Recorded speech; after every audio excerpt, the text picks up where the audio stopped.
Përshëndetje.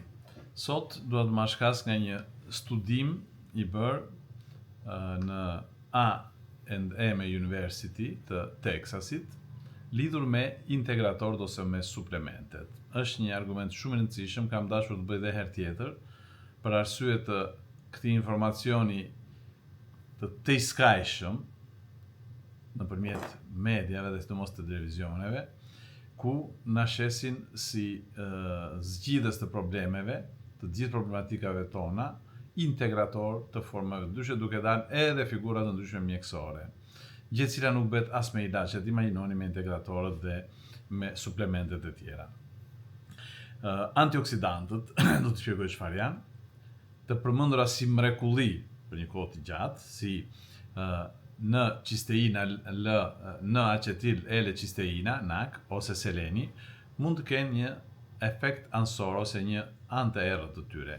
Ky studim i ri në Texas zbulon se dozat larta këtyre suplementeve të zakonshme mund të shkaktojnë ndryshime të rëndësishme në zhvillimin e pasardhëve, pra të fëmijëve. Dhe kush dëmtohet më shumë? Në studimet të bëra në laborator, kryesisht në kafshë në minj, të trajtuar me dozat larta antioksidantës, siç u thash me dy të sipërmet, me NAC dhe me selenium, kanë treguar deformime të kafshës dhe spostim deri në të distancës së syve. Studimet sugjerojnë se megjithëse antioksidantët janë të rëndësishëm për shëndetin, një marrje e tepruar, për shembull, që prish ekuilibrin biologjik të ADN-s, dhe sidomos të spermatozoideve tek mashkulli. Një krahasim shumë të thjeshtë që kanë marrë dhe studiuesi shkencëtarë të këtij studimi është njësoj sikur ne ujisim tepër një bim, pra e mbysim gjithmonë me ujë, sigurisht që do të thahet, e njëjta gjë është edhe kur merr 1000% të dozës së rekomanduar të një antioksidanti. Kush janë antioksidantë? Sigurisht që janë vitaminat, multivitaminat e shumta, dhe do t'i shohim. Dhe kjo mund të jetë kundërproduktive. Rekomandojmë pra që baullarët e arshëm të përmbajnë dozave standard të multivitaminave dhe të lexojnë me kujdes etiketën për mbajtjen e tyre. Sepse shëndeti i babait para konceptimit të fëmijës do të ndikojë shumë në zhvillimin neurologjik dhe fizik të tyre. Kështu që nga ky artikull marr shkas të bëj disa shpjegime. Unë në 2007-2009 kam bërë një master në medicinën anti-age. E thënë shqip mjekësia kundër plakjes, por termi më i saktë nuk është anti-age, po është health age, që do të thotë të jetosh mirë, ose të ngadalësosh procesin, sepse të gjithë duam të plakemi mirë. Dhe çfarë studion realisht medicina anti-age ose health age? Bazohet në procese biologjike si stresi oksidativ, inflamacioni kronik, dëmtimi i ADN-s, shkurtimi i telomerëve, funksioni mitokondrial, aty ku prodhohet energjia, dhe ndryshimi hormonal me moshën. Të gjithë sipas moshës kanë ndryshimet e tyre fiziologjike, mund të themi. Dhe ajo që është më e rëndësishme është qasja e bazuar në evidencë, pra çfarë janë, kush janë provat, çfarë kanë provuar dhe çfarë kanë bërë studimet. Dhe sigurisht ka të bëjë me parandalimin e sëmundjeve, kardiovaskulare, diabeti, llojet e tumorëve të ndryshme dhe sëmundjet, sidomos neurodegenerative, që po bëjnë një problem shumë i madh, edhe si rezultat i rritjes së moshës tek popullsia. Stili i jetës është thelbi real i saj. Ushqyerja e balancuar, jo ekstreme, aktivitet fizik i rregull, gjumë cilësor, menaxhim i stresit dhe ndërprerje veseve si alkooli, duhani ose dhe vese të tjera. Mjekësi parandaluese ka të bëjë me kontrollet, me check-upet periodike, ka të bëjë me vaksinimet. Po shikojmë kohët e fundme me meningitin në Angli dhe në hepatitin në Itali. Kontrollet faktorësh rreziku, kush janë faktorët e riskut. Dhe ku fillon abuzimi anti-age si biznes?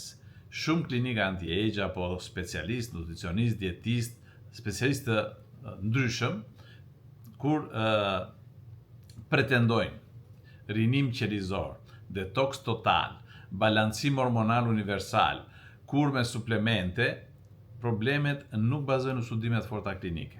Premtojnë më shumë se sa është e mundur fokusohen në shitjen e produkteve. Ajo që shoh në televizor çdo ditë, një reklam, nuk do të bëj emra, por mund ta shohësh edhe 30, dhe 40 herë dhe 100 herë në ditë të njëjtën reklam, të njëjtat fytyra që i shesin për mrekulli. Kjo është një publicitet okult i fshehur, është i ndaluar me ligj realisht. Tjetër, çfarë shikon medicina anti-age? Hormonet, suplementet dhe kush është realiteti. Terapitë hormonale kanë indikacione specifike, jo për rinim të përgjithshëm. Suplementet mund të ndihmojnë vetëm në mungesë reale, kur jemi të sigurt që na mungon ky suplement, nuk zgjasin jetën në mënyrë të provuar. Koncepti modern pra thash është healthy aging, jo anti-aging. Shkenca sot nuk synon të ndaloj plakjen, por të plakemi shëndetshëm. Ky është qëllimi i kësaj mjekësie. Mjekësia anti-age është në thelb mjekësi parandaluese dhe stil jete, ndryshimi i stilit jetës. Kjo kur ajo premton rinim, kur apo zgjatje të jetës me produkte apo terapi magjike del jashtë kufive të shkencës. Pra, një gjë e paprovuar shkencërisht nuk mund të jetë funksionale. E thash pak më lart, çfarë janë antioksidantët? Dhe a ka një normë? E kemi bërë gjithmonë këtë pyetje. Antioksidantët neutralizojnë radikalet e lira dhe ndihmojnë në parandalimin e plakjes përkohshme, uljen e inflamacionit, mbrojtjen ndaj sëmundjeve kronike edhe sidomos kardiovaskulare, por edhe të shumë tumore ose kancereve. Kush janë burimet natyrore të antioksidantëve? Burimet natyrore janë frutat, bormiqina, luleshtrydhe, shega, rushi, perimet, si spinaqi, brokoli, karrota, çaji i jeshil, çokollata e zezë, vaji i ullirit. Lloje të ndryshme antioksidantëve janë vitamina C, mbështet imunitetin, vitamina E, beta-karoteni, seleni, polifenolët. A janë gjithmonë të dobishëm? Jo, nuk janë gjithmonë të dobishëm. Siç e thash pak më lart. Studimet e fundit tregojnë se dozat larta, sidomos në formë suplementi, mund të prishin balancën biologjike. Ndikojnë ADN-n e spermatozoideve, lidhen me rrezik për zhvillimin jo normal tek pasardhës, siç e thash pak më lart, edhe shkas i këtij podcasti ishte pra ai studim shkencor i bërë në Universitetin e Teksasit. Pra, nga ushqimi të sigurt dhe të dobishëm, suplementet në doza të larta, kujdes. Kur rekomandojnë suplementet ose antioksidantët?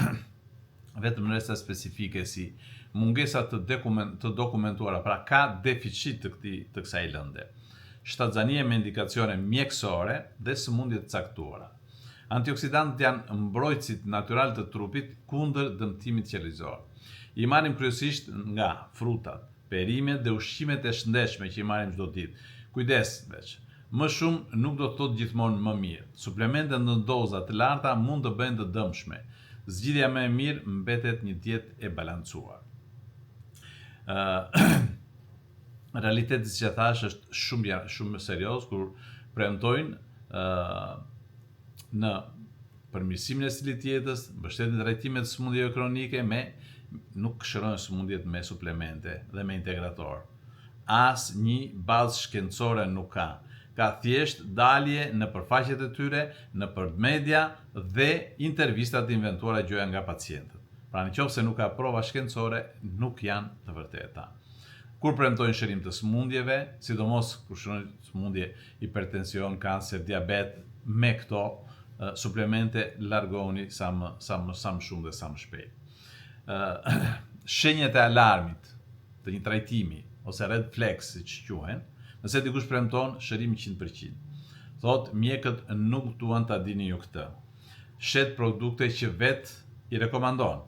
Bazohet vetëm në dëshmi pacientës, siç e thash pak më parë, jo në studime shkencore, dhe kur të këshillon ndërprerje të barnave.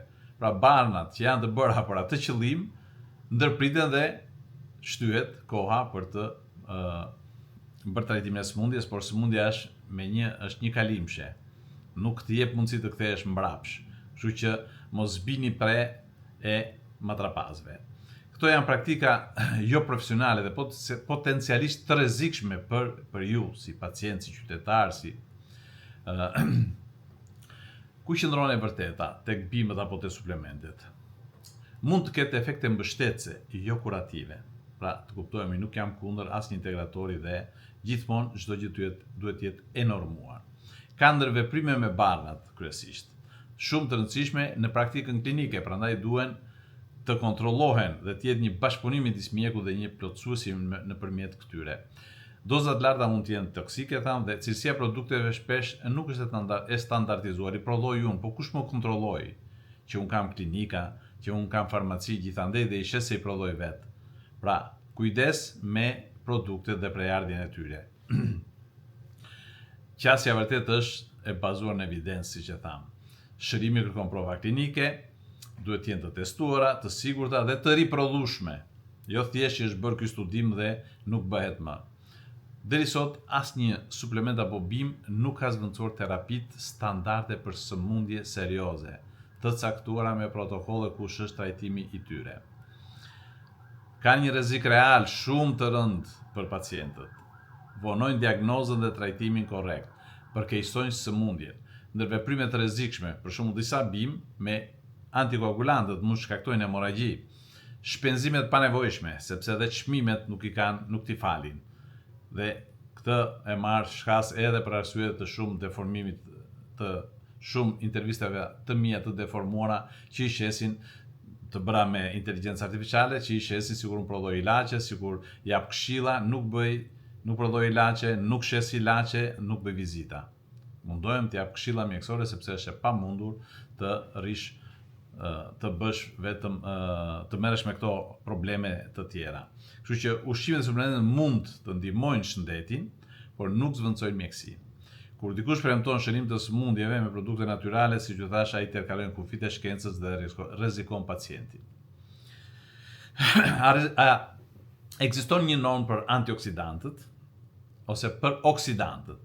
Pra çfarë janë oksidantët? Oksidantët ose radikalet e lira, ROS, prodhohen lokalisht në qeliza, sidomos nga qelizat e sistemit imunitar. Nuk ka një numër të kufizuar. Oksidantët, sa janë të dëmshëm, janë edhe të dobishëm. Për çfarë arsye? Qelizat imune, sidomos neutrofilet dhe makrofagët, prodhojnë këto radikale live, ROS, reactive oxygen species.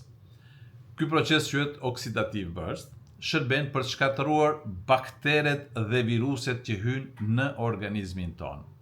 Pra, oksidantët i shkatrojnë, i vrasin ato. Por, dhe sigurisht që këtë ekuilibër e ruan organizmi. Dhe ky është funksioni i tyre kryesor. Por në qoftë se janë me shumicë më shumë se sa që duhen, ato mund të dëmtojnë qelizat tona normale. Për këtë arsye, duhet të ketë një organizmi ai që bën kontrollin e ekuilibrit. Sa herë që hyjnë trupat huaj, viruse, bakteren, protozoar në organizmin ton, qelizat imune janë për atë punë, i prodhojnë për t'i shkatëruar ato. Nëse ne do t'i bombardojmë me antioksidant, pra nuk do t'i lëmë që të zhvillohen, kush do t'i vras viruset dhe mikrobet që hyjnë në organizmin ton. Themi më shurur imuniteti, themi që nuk ka mbrojtje, themi që sëmurem gjithmonë pra. Prandaj këtu është thelbi i integratorëve dhe i antioksidantëve. Trupi funksionon me një ekuilibër. Shumë pak radikale të lira, infeksionet përhapen më lehtë. Shumë radikale të libra dëmtojnë qelizat tona, pra stresi oksidativ, ai që quhet në gjuhën mjekësore. Nuk ka sa më shumë aq më mirë. Çfarë mund të matet realisht në praktikën laboratorike, maten marrjet indirekt të stresit oksidativ, për shembull malondialdeide, MDA-ja, MDA, kapaciteti antioksidant total dhe aktiviteti enzimatik, katalaza, glutatione e tjerë.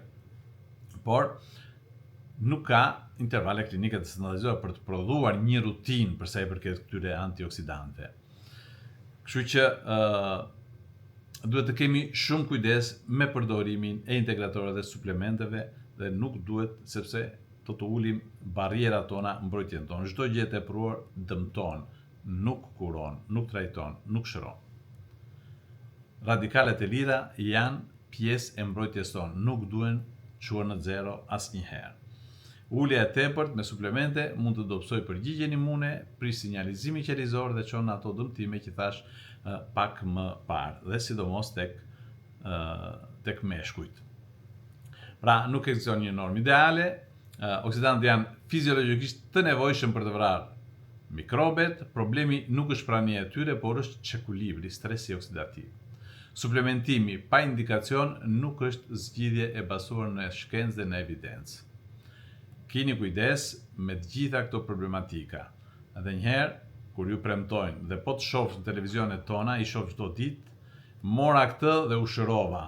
Mora këtë, nuk më dhe më gjuri, nuk kam probleme prostatën, nuk janë të vërteta. Janë thjesht mashtrime, ato ndihmojnë, por nuk të shërojnë. Ato ndihmojnë nëse me një terapi të caktuar sipas protokolleve nga mjeku. Dhe pikërisht kur ti e shef në televizor që ky produkt, ky suplement është kaq, po more 2 ke ulje çmimi dhe ti mund ta porosisësh, si mund të çroj një produkt që nuk shitet në farmaci, që nuk ka një përshkrim mjekësor dhe që nuk duhet një recetë mjekësore. Sëmundjet kanë recetën mjekësore. Të gjithë profesionet e tjera duhet të plotësojnë recetën e mjekut. Ky është thelbi i këtij episodi dhe shifemi në episodet tjera.